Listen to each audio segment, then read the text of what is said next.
नमस्कार। प्रणाम आप सभी को। मैं आशुतोष सिंह पूर्वांचल उत्तर प्रदेश जनपद गाजीपुर से अभिनंदन करता हूं आप सभी का मेरे साथ बने रहने के लिए। जैसा कि आप सभी जानते हैं, मैं पूर्वांचल बनारस मंडल जनपद गाजीपुर स्थित सैदपुर तहसील के कुड़री ग्राम सभा का एक उचित दुकानदार विक्रेता हूं, यानी पीडीएस डीलर हूं। मैं आप सभी को अपने इस वीडियो में एक बड़े ही महत्वपूर्ण उद्देश्य पर अपनी बात स्पष्ट कर रहा हूं और अपने शासन से, अपने प्रधानमंत्री जी से, आदरणीय मुख्यमंत्री जी से विनती करता हूं, आग्रह करता हूं आप सभी के माध्यम से कि मेरे इस वीडियो को शेयर करके हमारे मुख्यमंत्री जी, हमारे प्रधानमंत्री जी, हमारे शासन तक इस बात को रखें। जरिया मैं आप सभी 125 करोड़ देशवासियों को, सोशल मीडिया के समस्त बंधुओं को, समस्त जनमानस को बनाना चाहता हूं। आप लोग बात को रखना चाहता हूं। मेरा विषय यह है, मैं एक पीडीएस डीलर हूं, यानी एक उचित दर विक्रेता हूं। मैं अपने गांव का कोटेदार हूं। परम आदरणीय पूजनीय महाराज जी गोरक्ष पीठाधीश्वर योगी आदित्यनाथ जी उत्तर प्रदेश के सीएम हैं। वह हमारे पंत प्रधान आदरणीय नरेंद्र मोदी जी, यशस्वी प्रधानमंत्री जी, मेरे देश के प्रधानमंत्री हैं। जैसा कि मैंने आपको बताया कि मैं एक उचित दर विक्रेता हूं और शासन की मंशा है, जीरो टॉलरेंस की नीति है कि आने वाले समय में 2023 के शुरुआती से अंत तक जो अंत्योदय योजना व पात्र गृहस्थी योजना के अंतर्गत गरीबों का खाद्यान्न है, उसको फ्री में बंटवाया जाए। ये एक बहुत ही नेक एवं दिव्य कार्य है और ये सरकार की, कहीं ना कहीं उत्तर प्रदेश सरकार की, भारत सरकार का सकारात्मक पहल है। इसमें उत्तर प्रदेश के व पूरे भारतवर्ष के उचित दर विक्रेता कहीं ना कहीं बढ़ चढ़ के हिस्सा लेंगे और शासन के मंशा के अनुरूप कार्य करके दिखाएंगे। लेकिन मेरा भी परिवार है, मैंने पैसा जमा किया, उस पैसे को मैं आप लोगों से मांग रहा हूं। यदि मैं एक उचित दर विक्रेता हूं तो मेरे भी परिवार में लोग हैं। आपको बता दूं, मैं 198 कार्ड का पात्र गृहस्थी का राशन डीलर हूं और 6 कार्ड मेरा अंत्योदय का है। अभी मैं पिछले दिनों 8,000 रुपया नवंबर माह का एनएफएसए योजना के अंतर्गत जो खाद्यान्न वितरण होता है उसका पैसा मैं जमा करके आया हूं। मतलब 8,000 में 100 या 50 रुपये कम लगा था, माने 7800 के करीब में मैं पैसा जमा करके आया हूं और 300 रुपया चीनी का अंत्योदय कार्ड का मैं जमा करके आया हूं।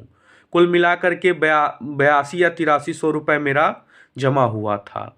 हे मुख्यमंत्री जी, हे प्रधानमंत्री जी, आप ही लोग बताई जा कि का हमनी का आत्मदाह कली जा।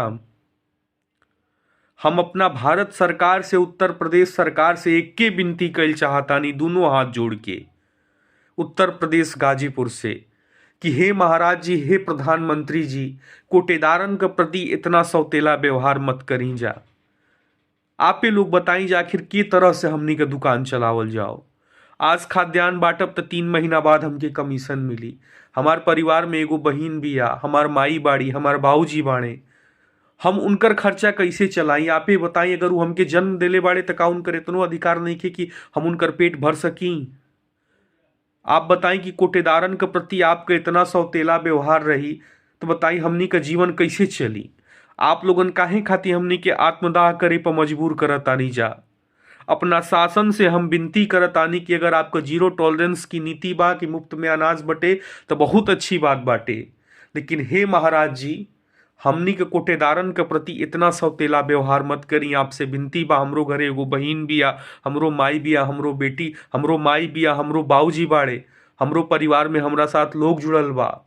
आप ही बताई हमके पल्लेदारी देवे के बा, रोड से लेकर के गांव तक के ट्रैक्टर के भाड़ा देवे के बा, 2 आदमी के राशन बांटे के लगाए तो उनके पैसा देवे के बा, 3500 रुपया कमीशन बनेला, 2,000-2,500 रुपया खर्चा पड़ जाला, वही में 8,000 रुपया हम जमा करके चल आयल बानी। वो पैसा पता न कब ले हमके मिली।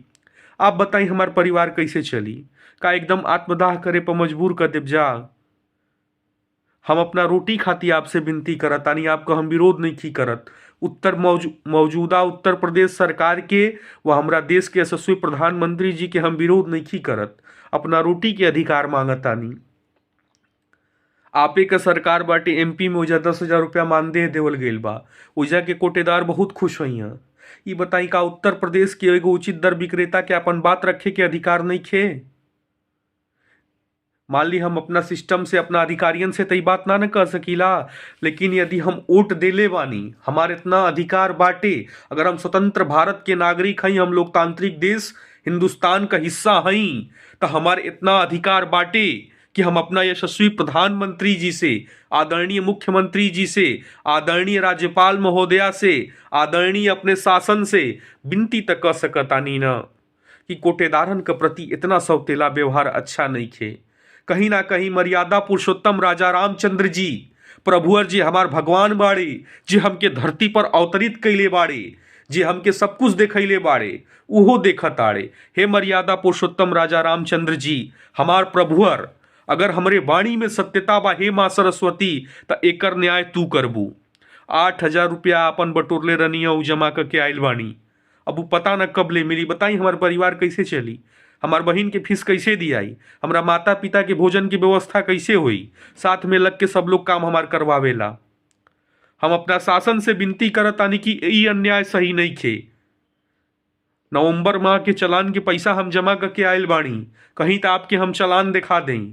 अब काल का नोटिस आयल बाटे, आजे हमनी के साहब डल्ले बाड़े कि जोन ई राशन बटी जनवरी में वो फ्री में बटी। आप बताई हमनी के जिंदगी कैसे चली?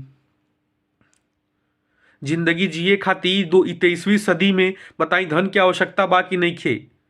अपना परिवार में हम का खियाइब?